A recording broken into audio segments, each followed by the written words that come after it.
Nadie me dijo que ser adulto se sentía así, porque todos estamos improvisando. Y si me equivoco, no sería la primera vez. Bienvenidos al podcast La Crisis de los 20.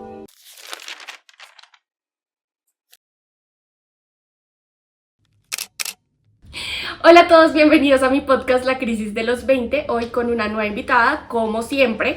Ella es una amiga mía, compañera también, está cursando una licenciatura y ya se graduó de otra.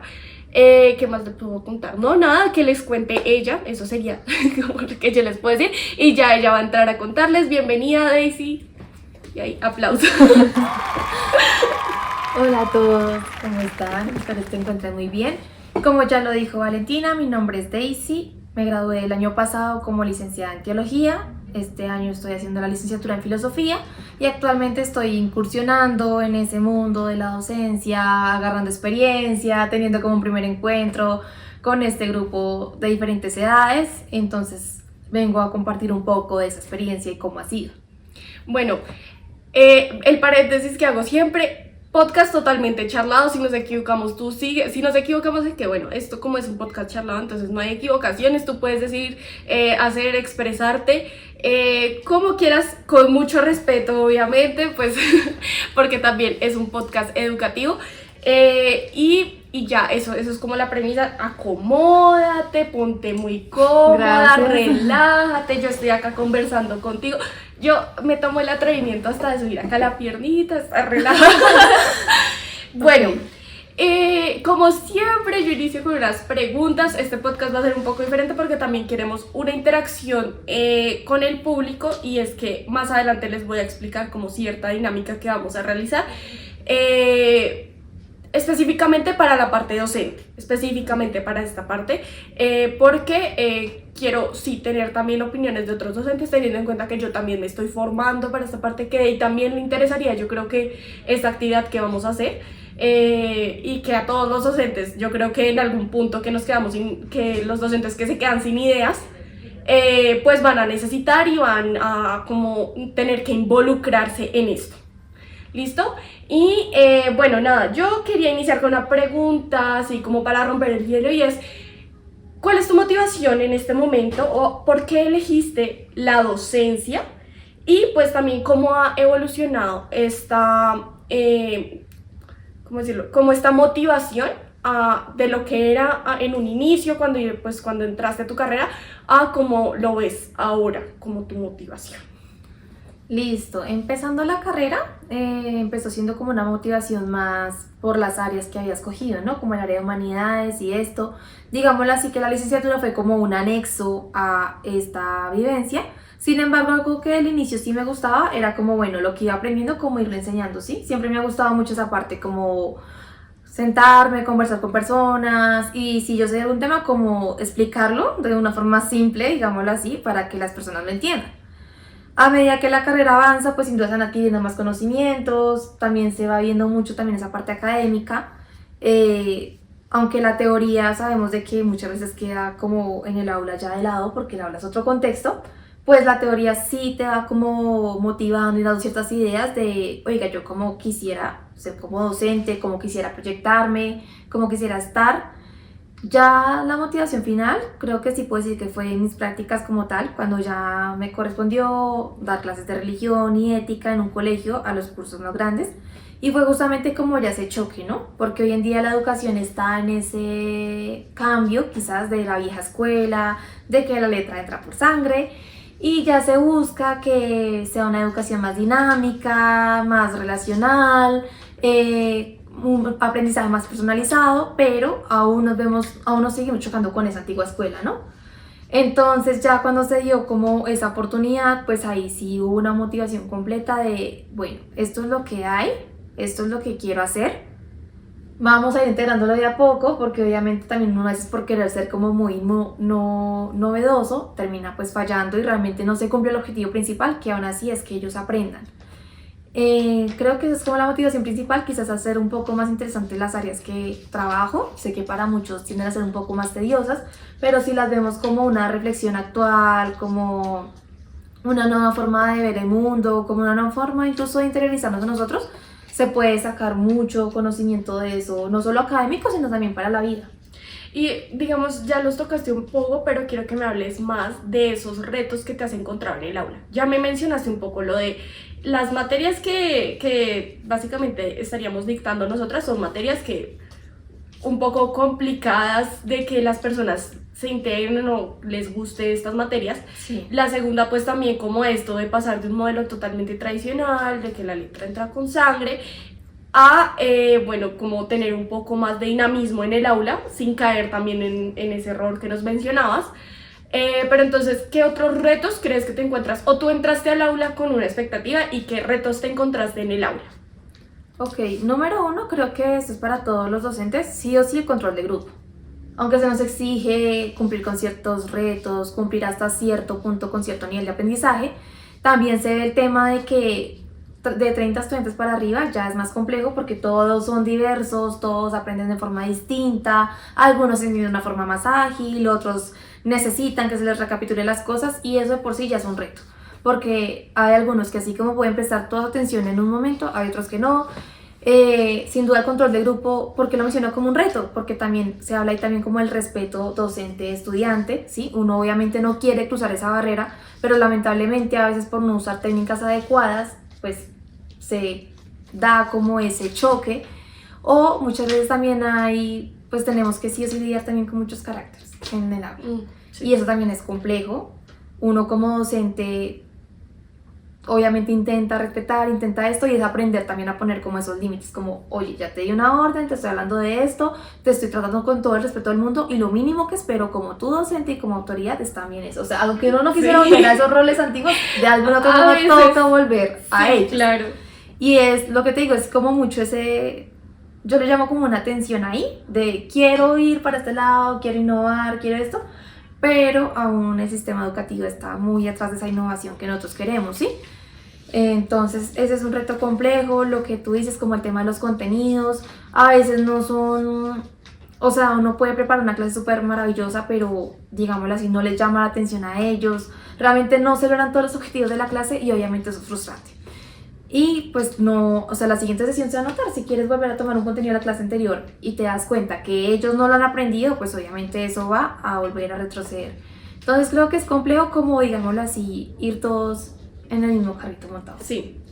Que pues obviamente los estudiantes como que todos con sus formas distintas de aprender, uno quiere ser innovador, pero a veces resulta que un estudiante aprende mejor con el modelo tradicional, ¿no? Él escucha, Exacto. escribe, toma nota, pregunta lo necesario y ya. Pero hay otros que sí necesitan. Yo siento que eso es totalmente un reto. Un grupo tan grande a veces dificulta mucho la realización de mucha actividades. innovación, a veces de pronto uno que otro juego listo para incluso 10 estudiantes va súper bien, pero ya para 30 y esto como que no todos tienen el mismo ritmo, la misma dinámica, no a todos les gusta. Trabajar con adolescentes es complejo porque de alguna forma como que entran a esa edad en donde todo les da pereza o como que ya no quieren hacer Pero eso mismo. eso también es como un poco chocante para uno como docente, porque es como yo como docente quiero que tú como alumno de 11, de décimo, de octavo, noveno, los de sexto y los de séptimo se me hace que están un poco más abiertos a dinámicas, pero digamos desde octavo en adelante siento que están como, ay, qué pereza, ay, es que tengo clase, ay, es que ya quiero salir del colegio, y uno como que intenta innovar y uno dice, pero, o sea, usted tampoco me ayudas, o sea, tampoco me ayudas porque yo quiero darte una clase diferente, pero si tú no me permites darte esa clase diferente, pues me va a tocar darte una cátedra. Sí, ahí me trae a colación algo y es el tema de ya el prejuicio que se tiene. Ay, nosotros las de religión, qué pereza. Y a mí me pasó eso de hecho, que era como, ay, qué pereza la clase de religión, que no sé qué.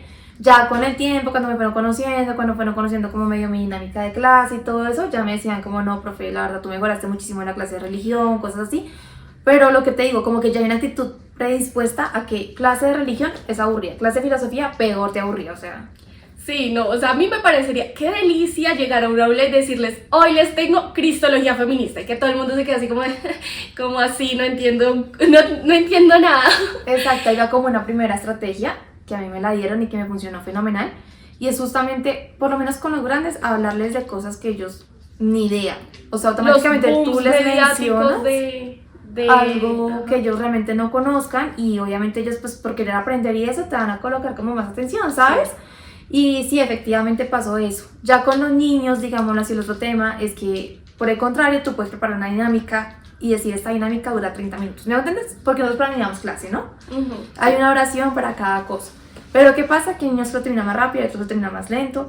Y hay momentos donde uno de verdad ya no sabe cómo más innovar. O sea, a veces lo que te digo, como que uno se extrema con la creatividad Sí. y otras veces Pero falta. llega al aula muy contento, muy feliz. Tengo la mejor actividad del mundo. Sale y dice, no vuelvo a hacer esto en mi vida, no quiero.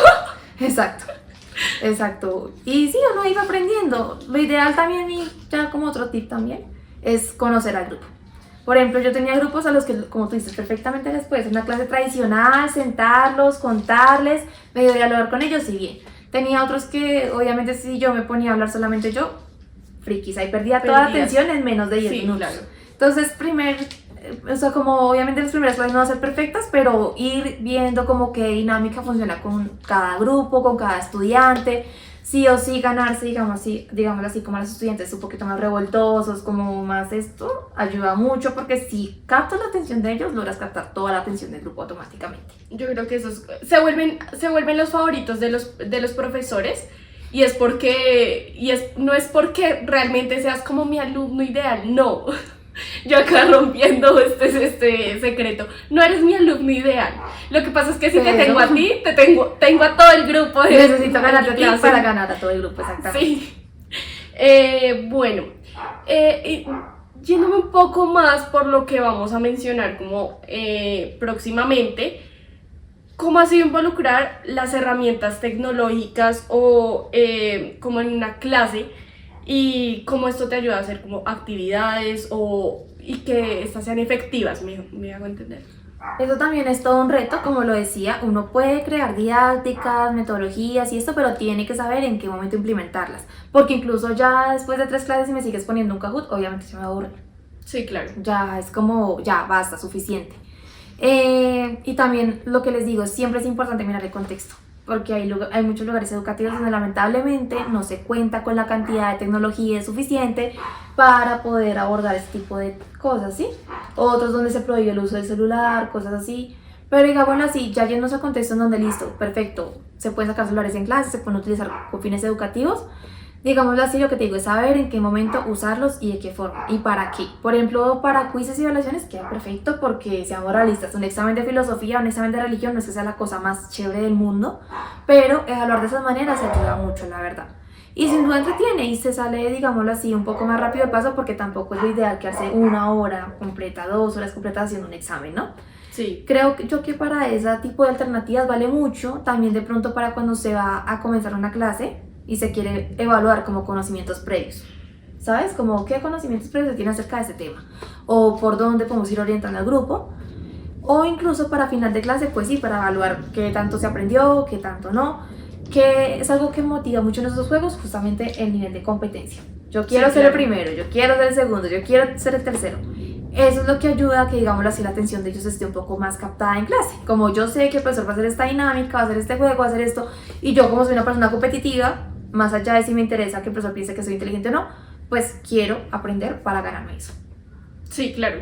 Y bueno, yo en esta idea de recapitular ya todo lo que hemos dicho, porque en general todo han sido como consejos y tips y datos así súper interesantes, pero yo, si te pregunto a ti, yo que hasta ahorita estoy teniendo como mis primeros, ¿cómo decirlo?, pasitos en las aulas, ¿qué consejo le darías a mí y a los otros docentes jóvenes que están hasta ahora pues incursionando en todo este mundo de entrar al aula, de ser dinámicos, de ser didácticos, de comenzar su carrera? Vale, varias cosas. Número 1, sí o sí, eso es de vocación y de paciencia. Uno no se las sabe todas, uno, lo que les digo, muchas veces se va a chocar con ideas que uno pensaba, wow, esto va a ser súper genial, va a estar súper bien, y resulta que no. Entonces, la cuestión es ahí vocación, es decir, hago esto porque realmente me gusta y porque los niños y adolescentes realmente necesitan una persona que ame lo que hace. Y 2, no rendirse en ese mundo de seguir siendo creativos, porque yo veo que muchos profesores inician con eso y ya después como que, ay, esto no me funcionó, me rindo, voy a hacer la clase como me las hicieron a mí en las escuelas. Y no, lo que les digo, la idea es ir mirando cada grupo, ir conociendo a cada persona, ser muy cercano a ellos. Por ejemplo, lo que sea en las áreas de las humanidades es eso, que ellos también pueden preguntar, como que pueden, ¿sí? Cierto que muchas Sí. preguntas ahí también abarcan la vida, entonces siento que eso puede ayudar mucho. Lo que les digo, el acercamiento con ellos es fundamental, o sea, entre más buena relación haya entre docente y estudiante es muy favorecedora porque el conocimiento es más dinámico, que ellos también hablen, pregunten, les pongan ideas, eso ayuda mucho. Lo que les digo, no rendirse en ese mundo porque obviamente es muy complejo. Hay también entidades superiores que nos exigen a nosotros llegar también a ciertos niveles y obviamente uno intenta como ir en el camino, pero parece nunca ser suficiente. Pero mientras uno sepa que se está actualizando, que está haciendo las cosas con vocación, que está aprendiendo, que está dando lo mejor de sí, creo que esa es como la mayor satisfacción. Esos serían como mis primeros consejos. Obviamente sí o sí es un mundo de aprendizaje, o sea, hasta el final, porque sí o sí el mundo cambia también mucho y hoy en día si mis exigencias educativas son estas, mañana van a ser otras, porque siempre queremos estar como, sí, o sea, el cambio educativo es muy rápido, la verdad. Entonces también no perderse ahí en ese ritmo y no frustrarse por ese ritmo. Yo siento que otro consejo y que es muy importante, tanto para los jóvenes como los que ya llevan como cierto proceso en el mundo de la docencia, es seguirse capacitando siempre.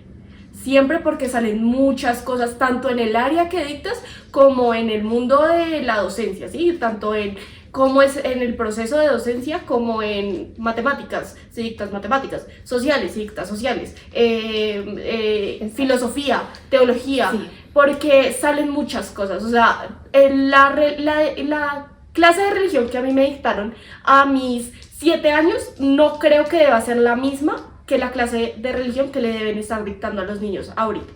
Probablemente, O que y si incluso pasa, dictaríamos nosotras. exacto, probablemente, y si pasa, es que estás cometiendo un error como docente, porque así como todo en el mundo va evolucionando, los temas, las dinámicas, los contenidos de clase también van evolucionando. No porque a ti te pongan en tu clase, voy a irme con la parte de religión, no porque a ti te pongan en la clase que tienes que hablar de el tiempo pascual. Sí. El tiempo es Pascua. El tiempo de Pascua. El tiempo de Pascua. No, Quiere decir que así debe ser. quiere decir que así, quiere De decir hecho, que ahí te entonces lo quiero vas a complementar dictar. con algo y es el tema de que, de hecho, la última actualización que salió sobre el tema religioso para la educación en Colombia fue en 2022. Entonces, si tú eres un docente, por lo menos que trabaja en un colegio católico o algo así, debes sí o sí mirar ese documento y regirte de alguna otra forma por ese documento. Obviamente, en cuanto a dinámica y todo eso, tú eres completamente autónomo. Pero son esas pequeñas cositas las que decimos como irse actualizando O entre sea, tú eso. puedes tener el contenido, pero el contenido o sea, el tema que te den no simboliza que tengas que solamente cerrarte a decir como voy a dictarlo como siempre se ha dictado esto. No, porque puedes hablar cómo es el papel de la mujer en el tiempo de Pascua.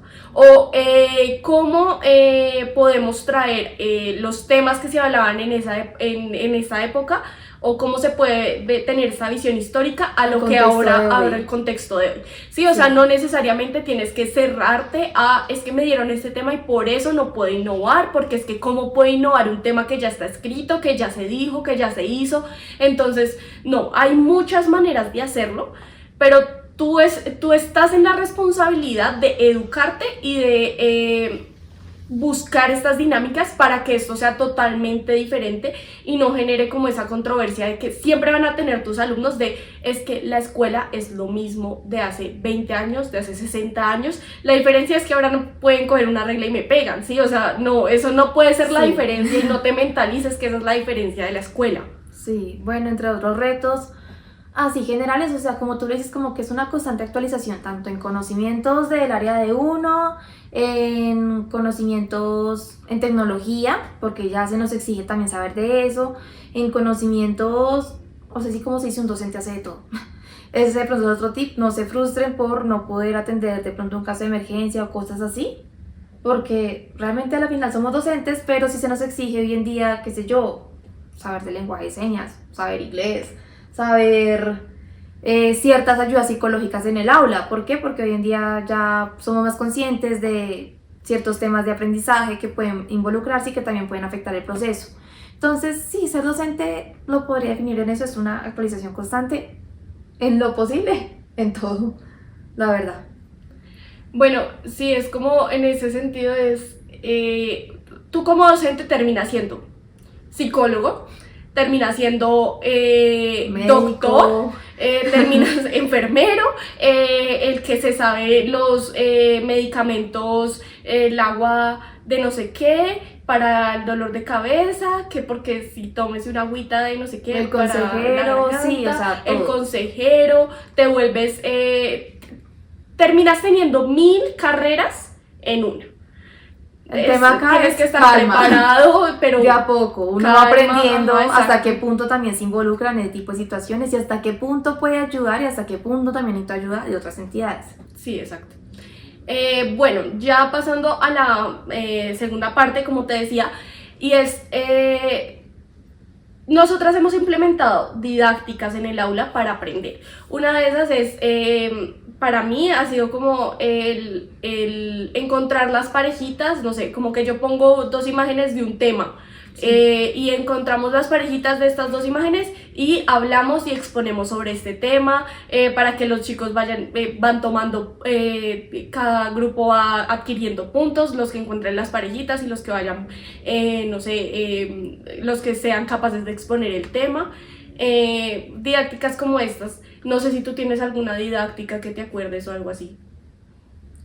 Así como central, no, creo que no, más que allá de las herramientas digitales que uno de pronto utiliza, sí o sí, pues digámoslo así, técnicas de control de grupo, como moderar ciertas cosas, pero así una general que yo tenga así como fija de, uy, esta funciona siempre, no. No hay una No, exacta. pues no como tal que funcione siempre, pero es que aquí es donde voy, la cajita de descripción, vamos a dejar como un Padlet para los docentes que nos vean. Y la idea es que interactuemos ahí para generar como estas dinámicas o didácticas que se pueden generar en el aula para enseñar, para evaluar, para jugar un rato con los temas, ¿sí? Si es solamente una dinámica que es como para sacarnos del entorno, para traerlos como a la atención, traer la atención de ellos. Entonces, siento que uno a veces se queda sin ideas, como que ya hice esto, pero ya hice esto otro. Y a veces necesitamos ayuda de otros docentes que también nos puedan dar sus dinámicas, que también nos puedan como expresar como miren, esto me funcionó, hagan esto, el proceso es así, necesitan tales materiales. Entonces la idea de este Padlet es que como docentes como que podamos escribir nuestras estrategias, nuestras dinámicas y todas estas herramientas que podemos usar para pues como comunidad tenerlas todas presentes, ¿sí? Como, ay, no sé qué hacer, venga, me meto acá a ver qué escribieron, yo también escribo algo, yo también pongo algo. Me parece como una dinámica muy interesante. Bueno, ahora vamos a hablar de 2 herramientas. Yo voy a hablarles de una y Dey les va a hablar de otra, que nos han facilitado como mucho la vida como docentes. Bueno, yo en mis primeros pasos y ella ya con un proceso un poquito más avanzado. En estos como primeros años de docencia, que espero que nos vaya muy bien. Bueno, la primera es Google Classroom y esta nos permite organizar tareas, compartir materiales y comunicados, y también pues que los estudiantes interactúen un poquito con nosotros desde cualquier lugar. Y como mini tutorial, bueno, ustedes entran a Google, ponen Google Classroom o entran como a los punticos, ahí está en Google y hay unos como un cuadrito de punticos, hecho como de punticos, y ahí pueden encontrar como Google Drive, Google Forms y está Google Classroom y entran, crean la clase, añaden los estudiantes con un código y ahí pueden ya pues publicar tareas, materias, anuncios y revisar y calificar y pues ahí pueden tener como un control un poco de todas estas como cosas que tienen que hacer los estudiantes, ¿sí? Si entregaron las tareas, la calificación, ahí van teniendo como su registro personal de notas, de interacción con los alumnos. Y bueno, la idea de esto es que sea una integración también total con Google Drive y con el calendario de Google, que ya lo había mencionado un poco anteriormente, pero esto también es súper importante para los docentes porque así te ayuda a registrar muy bien cómo van tus clases, en qué tiempos tienes tus clases, si los estudiantes hicieron como la asignación de las tareas en los tiempos debidos. Y esto nos facilita como la gestión y el seguimiento de todos estos tareas, exámenes, evaluaciones y anuncios que hayamos publicado en este apartado. La segunda herramienta es Kahoot. Esta es una herramienta que nos permite hacer evaluaciones de forma dinámica y divertida para los estudiantes. Pueden ingresar desde sus celulares sin necesidad de registrarse y permite ver los resultados en tiempo real. Bueno, y esto fue todo por el episodio de hoy. Recuerden aquí seguirnos en nuestras redes sociales que van a aparecer por aquí abajito. ¿Qué más les puedo decir? Gracias por estar en este podcast, por verlo, por comérselo todo, por interactuar. Recuerden que lo dejamos aquí en la cajita de descripción. Para mí es un episodio muy importante porque aparte de que lo estoy haciendo con una de mis colegas, amigas, compañeras, también siento que son temas que uno como docente pues muy pocas veces habla con otros docentes. Y me gusta como tener estos espacios. Me gustaría también tener como la visión y la perspectiva de otros docentes de cómo ha sido como sus primeros pasos, cómo los han llevado, qué recomendaciones tienen para las personas que como yo pues hasta ahora estamos iniciando en el mundo de la docencia. Y ya, eso sería todo por hoy. Los quiero mucho. Yo no sé a quién quiero, pero los quiero. Y ya recuerden seguirme si quieren, como siempre lo digo, yo toda penosa para decir que me sigan, pero sí, síganme y ya, bye.